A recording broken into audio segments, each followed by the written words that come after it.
काही दिवसापूर्वी विद्यमान आमदार अनिल दादा यांनी काही पत्रकार परिषद घेतली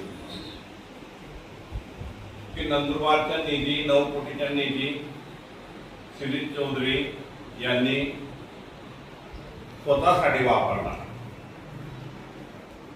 मला काही वेळेस त्यांच्या बुद्धीची कीव येते, काही वेळेस त्यांच्या बुद्धीची मला कीव येते की शासनाचा निधी जोपर्यंत शासन दरबारून निघत नाही तो निघतो एक तर कलेक्टर ऑफिसला, PW खात्याला, नगरपालिका खात्याला। आता काही तिथं राजकीय वाद होते की मी नंदुरबार मध्ये भाजपचं काम करत असताना, इथं भाजपला सपोर्टिंग करत असताना मी ते सगळं त्याग केला आणि शिवसेनेमध्ये प्रवेश केला आणि अवघ्या 2 महिन्यामध्ये तिथले स्थानिक नेते माननीय चंद्रकांत गडकरी साहेब आणि सगळे नेते आणि अंमळनेरमध्ये 2 नगरपालिका प्रचंड मतांनी शिवसेनेच्या बाजूने पडतो। त्या नंदुरबारच्या राजकारणामध्ये की हा 2 महिन्यात शिवसेनेत गेला, याला पक्ष फार मोठा करेल आणि 2 नगरपालिका घेऊन आले म्हणून यांचे काही प्रतिमा मलिन करायला पाहिजे, शिरीष चौधरीला बदनाम करायला पाहिजे, या हिशोबाने तिथले काही स्थानिक नेते हे काम करत राहिले। माननीय गावित साहेबांचं एक लेटर होतं निधी संदर्भात 2023-24 होतं। त्या लेटरवर ऑलरेडी ते मंत्रालयात डेस्क ऑफिस मध्ये जमा होतं आणि ते जमा असताना मी फक्त तिथं गेलो, काही नगरसेवक आले, ते पहिले भाजपचे नगरसेवक होते, त्यावेळेस गावित साहेबांजवळ आम्ही असताना त्यांनी लेटर दिलेलं होतं, या कोण आणला असेल तो नगरसेवक आणि त्या कार्यकर्त्यांचा विषय। मी मंत्रालयात डेस्क ऑफिस मध्ये गेलो आणि तिथं जात असताना त्यांना फक्त एवढं सांगितलं की गावित साहेब आजारी आहे, हा पैसा रिटर्न जाण्यापेक्षा किंवा परत होण्यापेक्षा यांचं काय काम आहे ते कामात बदल करून द्या।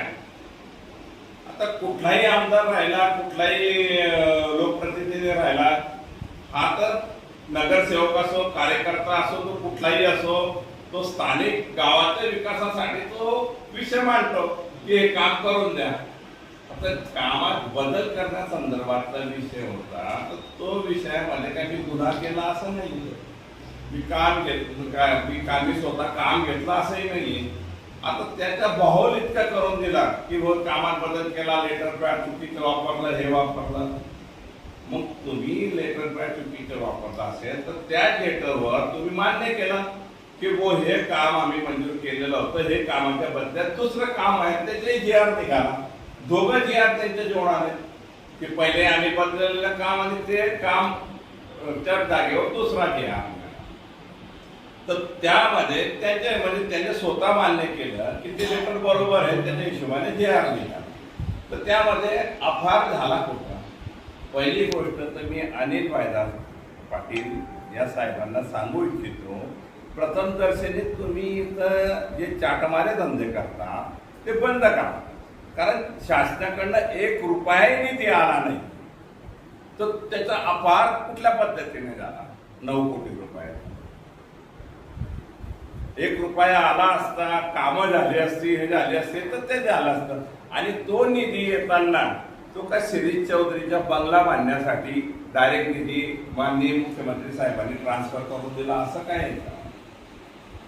पण राजकीय षडयंत्र कशा पद्धतीने रचलं जातं आणि कशा पद्धतीने जातं त्याचं जिवंत व्हिडिओ कधी आपल्याला बघायचं असेल तर स्थानिक लोकांनी, काही आपल्या सर्वांना माहिती आहे, काही तिथे स्थानिक पदाधिकारी असतील, विजय चौधरी म्हणून असतील, महामंत्री माजी हे आणि SP यांची कथित व्हिडिओ काही दिवसांपूर्वी आपल्याला सगळ्यांना आली, हे आपल्यालाही पाठवले। यामध्ये त्यांनी ह्या पद्धतीने संभाषण केलेलं आहे की रश्मी शुक्ला मॅडम जे आहेत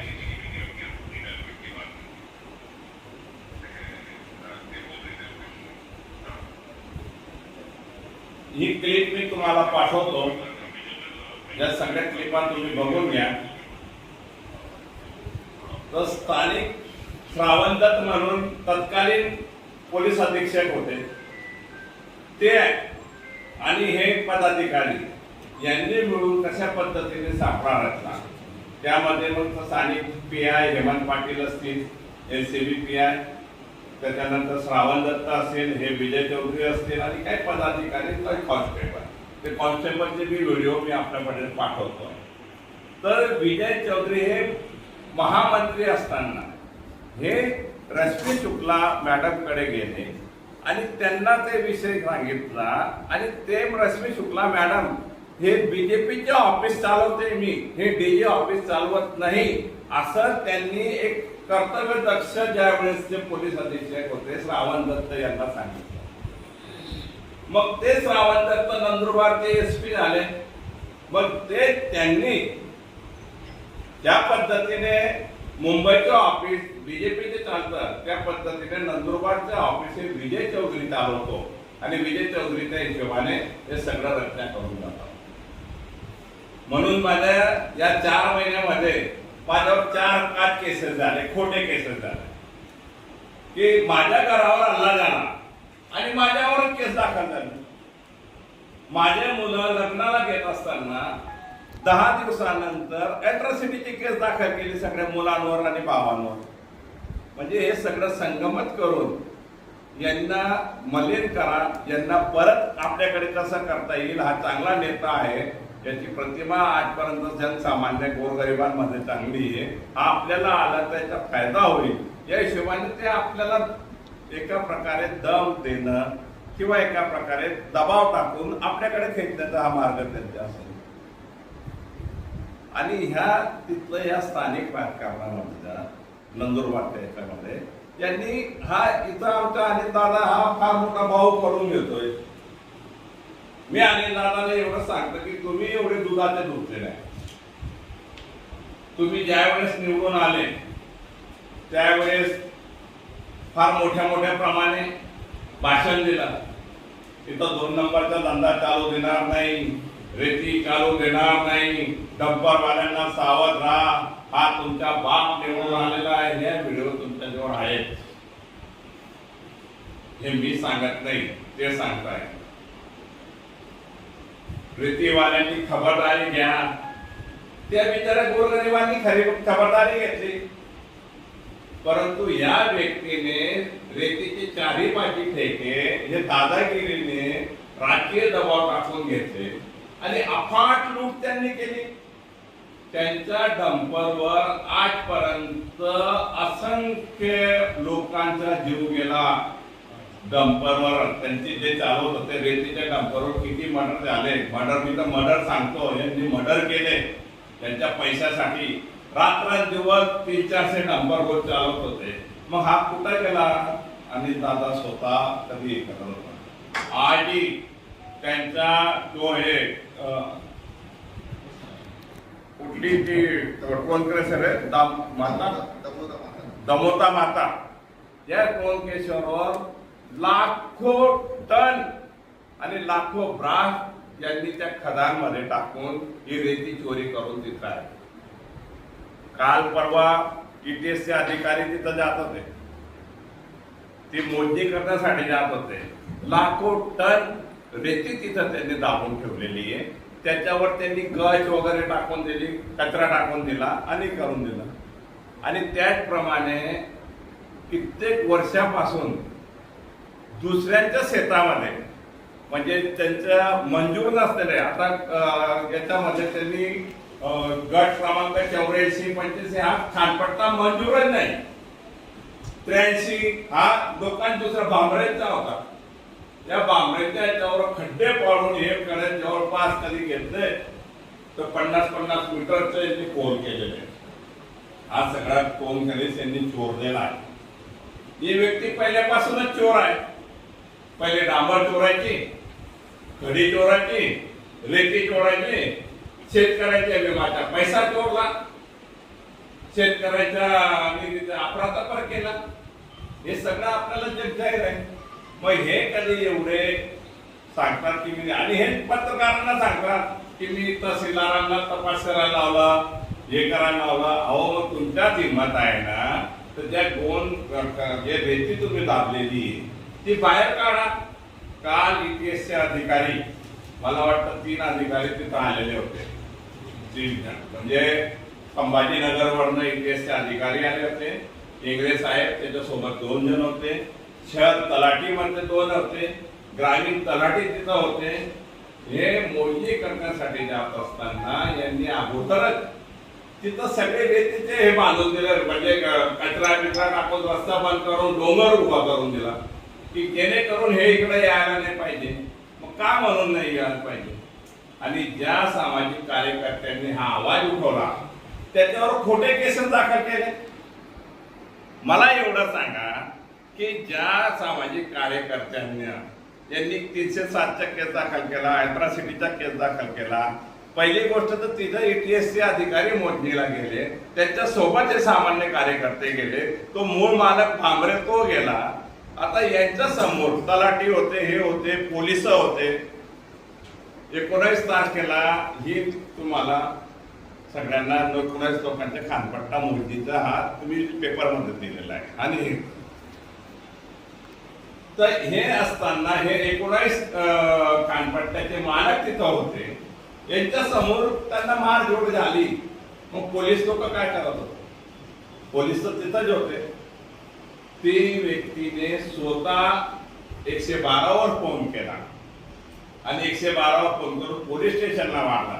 त्यांना जाताना ह्या अनिल वायदाच्या गावगुंडांनी, म्हणजे 25-30 गावगुंड तिथं गोळा केले, त्यांना मारून हाकलायचा, हा ETSच्या अधिकाऱ्यांना मारून हाकलायचा त्यांचा प्लॅनिंग होता, पण तो सक्सेस यांनी येऊ दिला नाही. म्हणून ते भांबरे आणि ते समाज सेवक तिथं आले, पोलिसांना सोबत घेऊन गेले. त्याच्यानंतर SP ऑफिसला मी स्वतः फोन केला की तिथं पोलिसांची फोर्स पाठवा. तिथं 3 गाड्या त्यांनी पाठवल्या पोलिसांनी. मग त्यांच्या समोर मार झाले, तर मग पोलीस लोक काय करत होते? पोलिसांचं तर कर्तव्य होतं ना की मारामारी थांबवायला पाहिजे. मग हे राजकीय याच्यामध्ये कशा पद्धतीने खोटे गुन्हे दाखल केले. पालकमंत्री असताना नंदुरबारच्या माझ्यावर बी खोटे गुन्हे दाखल केले. आणि आता इथं काही सामाजिक कार्यकर्ते जे आहेत ते आवाज उठवण्याचा करतात, तर त्यांचा मार जोड करून खोटे गुन्हे दाखल करून घेतात. पोलीस कुणाच्या दबावावर काम करत आहे? पोलिसांनी एकतर्फी काम करू नये, जे सत्य आहे ते करून घ्यावं. फुकटमध्ये त्यांच्यावर गुन्हा दाखल केलेला हा निश्चित सहन करण्यात जाणार नाही, एवढं आपण सांगा. कारण पोलीस तिथंच होते, पोलिसांच्या समोर त्यांनी मारामारी झाली आणि याच्यावर गुन्हा दाखल असेल तर त्या पोलिसांवर बी गुन्हा दाखल होणं गरजेचं आहे. कारण तुम्ही काय करत होते म्हणून त्या पोलिसांवर गुन्हे दाखल होणं गरजेचं आहे. तो सकाळपासून पोलिसांसोबत होता, संध्याकाळपर्यंत शहर पोलिसात होता आणि संध्याकाळी त्याच्यावर केस करून घेताय तुम्ही. ती कुठली पद्धत आहे? कुठं चाललंय? कुठे घेऊन येऊन ठेवला आपला महाराष्ट्र? म्हणून अनिल दादांनी असे गावगुंड जमा करून दादागिरी करण्याचे प्रयत्न करू नका. तुमचं काय आहे हे सगळ्या लोकांना माहिती आहे, यासाठी तुम्ही सांगतात. आता तुम्ही इलेक्शन आलं, काय आलं, तुम्ही सांगतात की मराठा एक व्हा, मराठा हे व्हा, मराठा ते व्हा. मग आता तुम्ही मराठ्याच्याच कार्यकर्त्यांवर खोटे गुन्हे दाखल करताय. मग हा कुठं गेला तुमचा अजेंडा? फक्त स्वतःच्या स्वार्थासाठी कधी तुम्ही या गोष्टी करत असता तर ते होणं खेळ नाही. आता मी तुम्हाला अजून सांगतो, या गोंद खनिजमध्ये त्यांनी जिथं जिथं खड्डे केलेले आहेत, मागच्या वेळेस आपण तुम्हाला सांगतो की सिंधी समाजाचे 3 मुलं मेले, ती खदान कोणी कोरलेली, यांना 1800 कोटीचे काम मिळालेले आहेत रस्त्याचे, आणि यांनी हे खोदून हे सगळे खदान तयार केलेले आहेत. इनलिगल खोदलेलं आहे, इनलिगल खडीचे उत्खनन केलेलं आहे, आणि याच्यामुळे ते खदान पंडित या 3 लोकांचा जीव गेला. तर सदोष मनुष्याचा वध म्हणून या अनिल दादांवर पैसे दाखल करायला पाहिजे, ही आमची मागणी आहे. कारण यांच्यामुळे झालं, यांच्या पैशांमुळे झालं, यांच्या स्वार्थामुळे सगळीकडे केलेलं आहे. म्हणून त्या 3 लोकांचं ते निष्पाप लोकांचं जे मृत्यू झाला त्याच्या सर्वस्वी जबाबदार हे अनिल भाईदास पाटील आहेत. कारण यांच्या खदानामुळे झालेलं आहे, त्यांनी कोरलेले खदानामुळे झालेलं आहे. माझ्या तर कुठला 2 नंबरचा धंदा नाहीये, इथं नाही का नंदुरबार मध्ये नाही, परंतु खोटे नाटक कशा पद्धतीने करून घ्यायचं आणि इथं माझी प्रतिमा कशा पद्धतीने मलिन करायची या उद्देशाने जे अनिल दादा काम करत असेल तर हे शक्य नाही. कारण तुमची नेचर, तुमचं चरित्र हे कसं आहे जनसामान्यांना माहिती आहे. तुम्ही किती बोलबच्चन आहात, किती चाटमारे आहात हे जनसामान्यांना माहिती आहे. म्हणून आपण केलेले सगळे जे दावे केले तर माझ्या विरोधात ते षडयंत्र कोणी लोक विचारात घेत नाही. आणि मी 2-3 जणांना भरपूर लोकांचे फोन आले मला त्यावेळेस, परंतु तेच म्हणतात जाऊ दादा असा जे चाटमाऱ्या तुम्ही काय ऐकत असेल ना. म्हणजे या पद्धतीची तुमची जी प्रतिमा आहे प्रथम ती प्रतिमा सुधारवा आणि पोलिसांना विनंती आहे की सदोष मनुष्याचा गुन्हा दाखल करून यांच्यावर कारवाई करण्यात यावी. या निवडणुकीसाठी आम्ही तुम्हाला सांगतो, कारण हे आरबी कंस्ट्रक्शनसाठी 1000 ते 1500 कोटीचं कामं चालू आहे. म्हणून यांनी रेती बी थांबलेली आहे, खडीपेट आणलेली आहे आणि अशा पद्धतीचे मोठे मोठे खदान निर्माण करून लोकांचा जीव घेण्यासाठी यांनी हे खदान निर्माण केलेले आहे. स्वतःच्या पैशासाठी, स्वतःच्या स्वार्थासाठी यांनी केलेला आहे. म्हणून या विषयामध्ये योग्य ती चौकशी होण्यासंदर्भात आम्ही हायकोर्टामध्ये बी गेलो आहे. माननीय बावनकुळे साहेबांजवळ पण गेलं. बावनकुळे साहेबांनी सगळी चौकशी करायला लावली म्हणून ही ईटीएसची मोजणी आली.